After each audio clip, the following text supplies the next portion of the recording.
Hello and welcome to this review of my Wooting 80HE keyboard. This was a donation from Wooting themselves, thanks again guys. I've covered other Wooting models before as well, but this one is a bit different.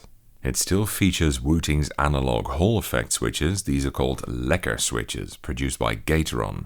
I've reviewed the green version before on the Wooting 2 Lekker edition, although those were slightly stiffer, whereas this is the even lighter yellow type. These have a preload of 30 grams and a terminal force of just 45, making it one of the lightest switches on the market, significantly lighter than MX Red, for example, which bottoms out at 60 grams.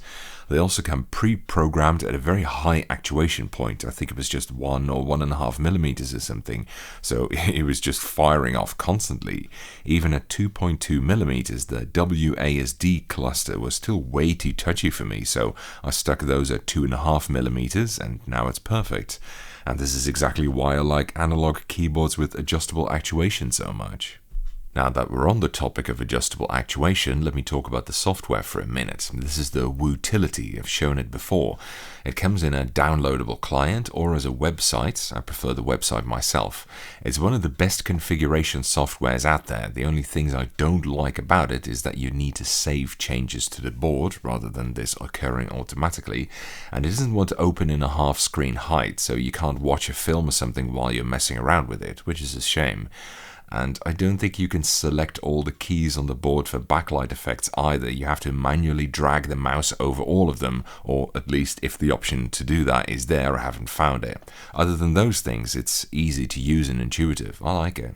As for the switches, I actually prefer these yellow ones over the green version. These are so light and effortless, it's almost like typing on air. And, of course, like other Gateron Hall effect switches, they are super smooth. Pre-lubed, sure, but I don't think they need it. I really like these switches and this extra light weighting personally. Though, like I said, any board with Gateron Hall effect switches is going to feel great. I can't get enough of them. Obviously, they have full analog range and 100 million key press lifetime and yada yada yada. I've mentioned all that stuff before. It's also got all the tricks, dynamic keystroke bindings. Nowadays, they're up to 4 different functions per key apparently. Rapid trigger mode, and also their version of that Razer thing that lets you strafe at lightning speed in CSGO.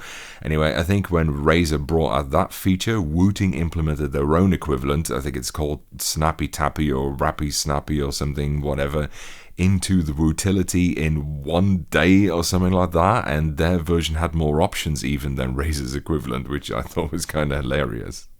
Now, the biggest thing the 80HE brings to the table over Wooting's other offerings is that you can order it with a metal case like I have here. There's also a plastic case available, which is this one, which is at the time of writing discounted and therefore €100 cheaper than the metal one, so you do save a lot. In case you're wondering, €100 in imperial units is... I've done got me 157 dead goops killed, and 50 water buffaloes too. The module itself, without anything else, is 175, and even with the switches, keycaps and case all having significant discounts on, it's still €230, and that's the plastic case version, and I think the DIY kit as well, not the pre-assembled metal one. Now, Wooting used to be the slightly cheaper alternative HE option, but this is definitely not that. As far as I can tell, this one right here would have been €320 discounted and just over 400 at full price. Now, that is a lot, and I'll get back to that later.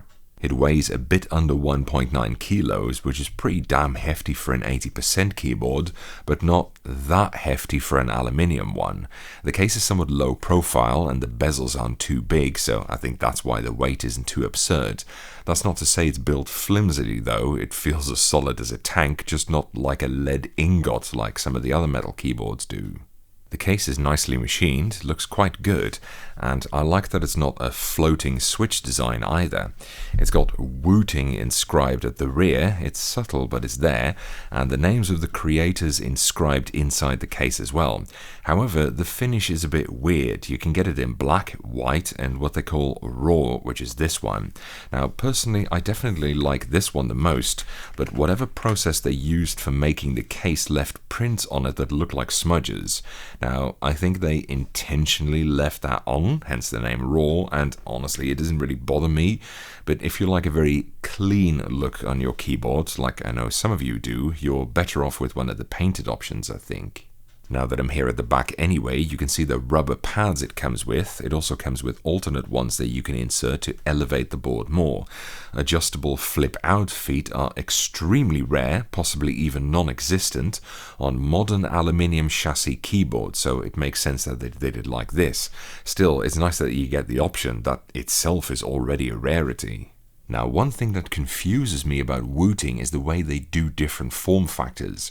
If you look at a company like Keychron, for example, they have a wide catalogue of different models and layouts, but generally speaking, they have each model in different form factors, such as 60%, 75%, TKL, full size, etc., etc. Their naming convention for their different models sucks ass, but generally speaking, if you want one of their models, they'll have it in the form factor you're looking for. Wooting are the exact opposite. The first one they did was a TKL, which was an optoelectric model, and then they did a fixed mount full-size Hall effect keyboard, and then a tray mount 60%, which was completely different, and now this DIY 80% with yet another different plastic case as well as a metal option. Now, it's not that I've got OCD or anything like that, but I really feel like I'd have much preferred if they just got the same board with a lot of form factors out a lot sooner, rather than taking all this time to reinvent the wheel every single keyboard they make. Plus, that way you don't have to fuck around with Kickstarter campaigns and production batches every time. I mean, now I'm left wanting a full-size one of these, but then that's going to be a whole new different project, let alone a battleship. Anyway, back to the ATHE, the keycaps are thick double-shot PBT, the legends are splotchy in places, but not worse than other keyboards with transparent lettering really. Especially thin lettering like this tends to do it a lot, I found. So durability-wise, they're excellent, but in terms of looks, these are very average. At least they do it in ISO, like this one. The backlight itself is quite good. If you switch it to yellow, it actually looks pretty yellow, which I found to be a very good test of a keyboard's RGB effect. Badly bundled RGB will show up decidedly curdled into red and green, but this doesn't really do that. And I would show that to you, but the camera kind of belies the real color of the yellow on this keyboard, so it wouldn't be very representative. Anyway, if you switch it to pure white, it's noticeably purple here, but not really curdled into red, green, and blue, so that's still okay. In my experience, it's impossible to get good white light out of RGB LEDs. You need special white-only ones to make it look good. This light bar on the right here is an RGB extension. You can program it yourself or make it do some pre-programmed things. By default, it shows you what profile or mode you're in, but you can also use it as a caps lock indicator, a press depth gauge, which shows you how far you're pressing the key, a typing speed indicator, and soon they want to add a RAM usage indicator as well. Or you can just use it to show RGB effects that the rest of the keyboard is displaying. Overall, it's a cool addition, mainly visual, sure, but it does have some legitimate use cases, I think. It's not only for show. Overall, this is a very competent keyboard and doesn't quite feel or especially look like the other metal Hall effect keyboards I've reviewed to date. This looks more like a traditional keyboard in metal rather than one of those custom case type things. That said, now we come back to the price. That's a rather difficult point. Like I said, this one would have been €320, with a big discount that is. And for that price, I think you need to consider alternatives. For example, even just in my latest review, I showed a Melatrix keyboard that also has Gateron Hall effects, though of a slightly different sort, but still great, and it's roughly the same size as the Wooting, but way heavier, and that one was $190 undiscounted. And while I greatly prefer the look of the Wooting myself, and the Melatrix wasn't a standout per se, it has all the bells and whistles, and I really couldn't fault it for anything. And this is certainly not the only example out there, so like I said, it would appear that Wooting keyboards now come at a premium.